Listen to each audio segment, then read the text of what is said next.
When I watch the first arc or the first few episodes of an anime, the only thing I'm really looking for is, does the author do a good job of setting up the world and the characters to a point that I am 100% invested in the plot. I've always felt like the first arc of the Demon Slayer anime does this well.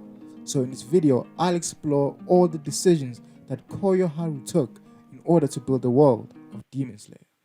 Act 1 does a good job of showing us who our main character is.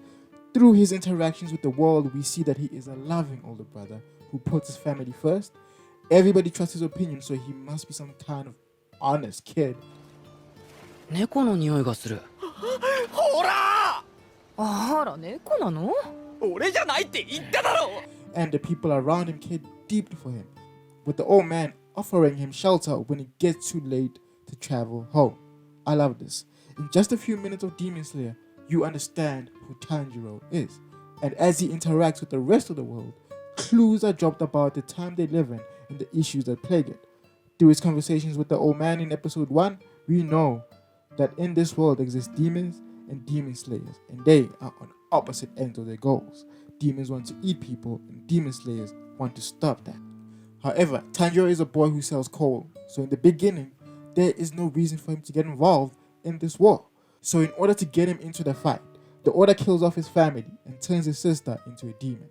That's a great inciting incident if I ever saw one. Enter Giyu Tomioka. I love him. Through his interactions with Tanjiro, we understand how Nezuko turned into a demon, 傷口に鬼の血を浴びたから鬼になった。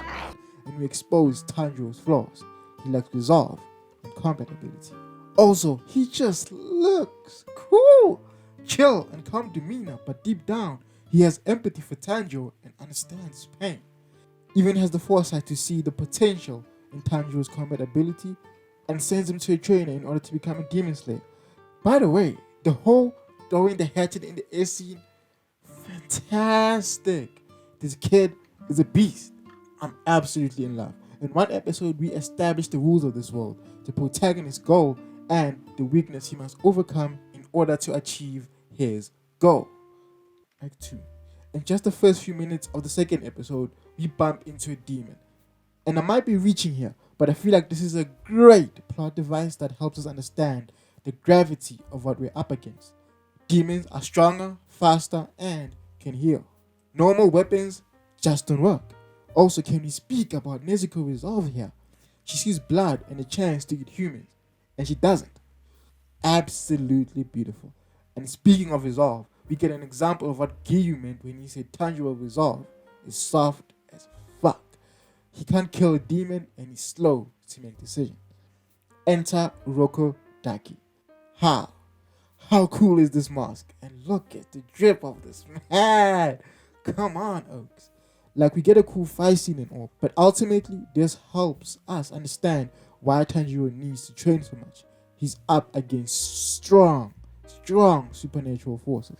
I love that through Tomioka's letter to Urokodaki, we are reminded that as cold-hearted and nonchalant as he looks on the outside, he very much cares and believes in Tanjiro.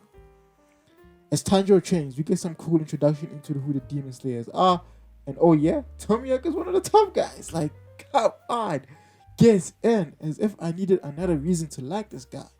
We get introduced to our power system, total concentration breathing. I feel like having asthma in this world is probably like the saddest thing. But I love that they don't make it easy for Tanjiro, and a few months of training is not enough. He has to cut a boulder to pass his training, and that is disgustingly hard. Months pass, and he doesn't really progress that much. Enter Sabito, arguably my favorite character in this arc. Also, twinsies! I love this character because he helps address an issue that Tanjiro has not dealt with. Yes, he has gotten stronger and knows how to use the sword a bit, but he is still too slow to make decisions, and the resolve is very much weak. Anyway, absolutely wrecks him and actually gives Tanjiro a great goal in terms of how he should be as a demon slayer. Eventually, everything culminates in a final battle that is pretty disappointing in my opinion. It all ends with a single strike. I really would have loved to see a skilled Tanjiro deal with Sabito. That would have been amazing. So Tanjiro defeats Sabito and cuts the giant rock while introducing us to the concept of smelling the opening thread. I feel like this is a plot device that helps us get excited that, hey, Tanjiro is about to win this battle. With the cutting of the rock, we found out that Urokodaki didn't want him to pass. He didn't want him to die. Basically foreshadowing how dangerous the final selection exam is. In this scene, we see that just like Tomioka, the man that stands before Tanjiro has a hard exterior but cares deeply. Also, can you speak about his character design with the long hair for Tanjiro? I wish they'd kept it. This man looks so goated. Through the shared meal with Tanjiro, Orokodaki helps him prepare, but in so doing, drops information for the audience. The more a demon eats, the stronger he gets, in the concept of blood demon art. Also, Nezuko is sleeping to recover the strength. If you want to take about resolve people, this is my guy. My boy gets a warding mask to protect him, and bam, we are off. Tanjiro goes to the final selection exam, and apparently my favorite character is dead. That has me in my feelings. I really would have loved to see Sabito explode more as a character. Makoma, not so much. But yeah, we move. We get a close-up of a few characters, and I'm like, oh yeah, I know who is surviving this. Also, through two creepy girls, we get more information about the demons and that they have a weakness with this plant called Wisteria. I'm starting to notice that a lot of information is released through exposition, but I'm not mad. Then we get into the action. First few minutes and the first demon encounter, our boy is up there. Look at this animation. Look at this animation. Crisp. But more than anything, through this episode, we see that his resolve is stronger. His decision making is fast. The boy who once cowered and exposed himself to the enemy's attack is no more. Right here, right now, we're in the presence of Tanjiro, the Demon Slayer. Also, we get introduced to the concept of Nichiren blades, which are the only thing that can slay demons.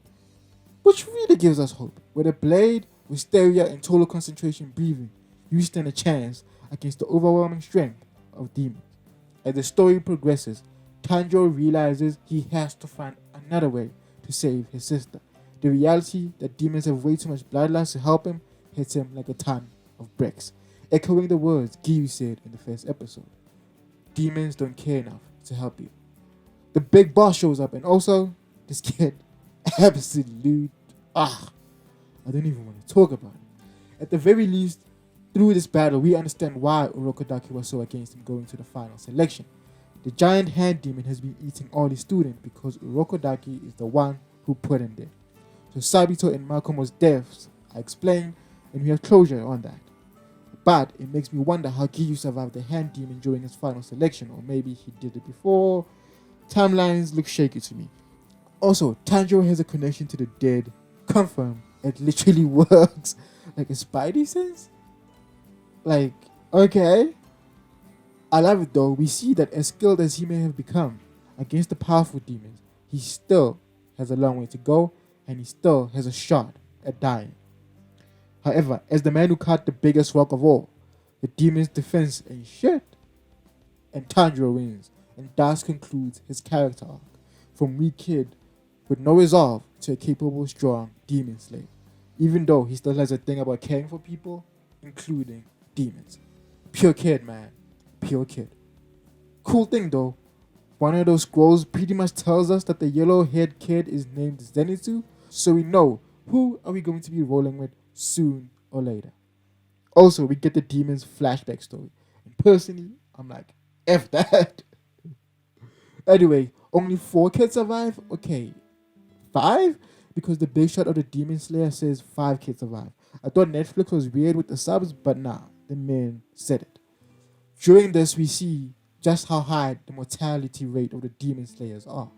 5 kids survive, and this guy is impressed. Speaking of kids who survived, can we speak about her?